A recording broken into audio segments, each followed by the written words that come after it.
Good day, church. Good day, Global Fam. My name is Christine, and I am Richie Team, a ministry of Jesus is Alive, CMND.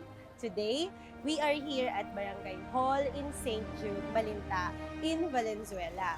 They are the brave parents of our cerebral palsy warriors. Ngayong araw po, hindi lamang tayo mamimigay ng milk, ng diapers, and ng oats.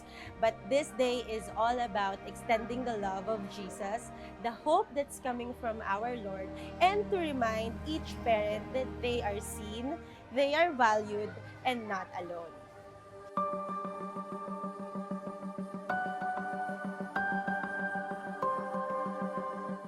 Ako po si Jocelyn Rosales, mother ni Kian Arangis. May cerebral palsy yung anak ko, pero hindi naman po kaano siya kagalagain kasi nagsasabi siya kung ano yung mga needs niya at nakapagsasalita po kasi siya.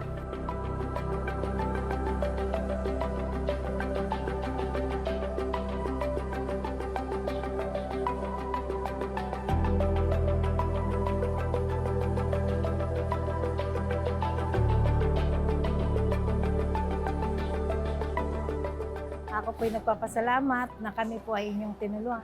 Yung ginawa na lang po katulad kanina na parang healing prayer or yung prayer ng ating pastor dun sa mga parent and children namin with cerebral palsy is malaking bagay po yon. Kasi alam niyo po yung pinagdadaanan namin araw-araw is napakalaking imposible na talaga na makaraos kami. Unang-una, yung kondisyon ng anak namin is hindi siya ganun kadali. So kahit sinong magulang is mahihirapan. So maraming salamat po sa prayer at sa pagpili niyo po sa group.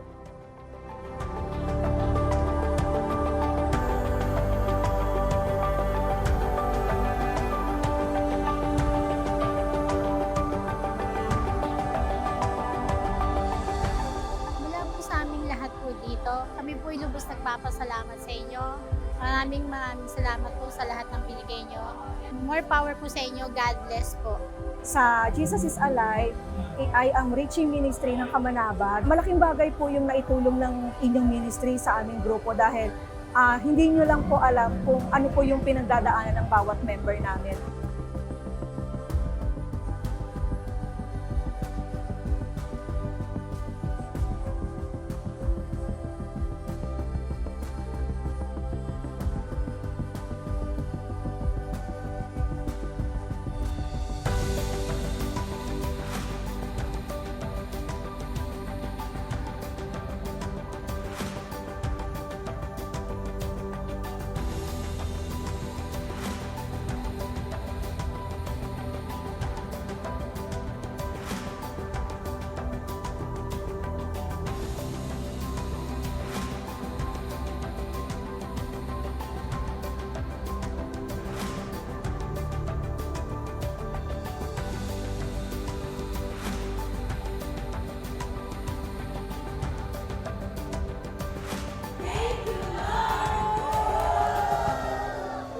To the parents of our cerebral palsy warriors, again, maraming salamat po for allowing us to be with you. Truly, your strength inspires all of us. And again, to our global fam, maraming salamat po for your generosity. Truly, it inspires and impacts a lot of lives, a lot of valued lives. This is I Am Richie. We will continue to reach lives one act of love at a time.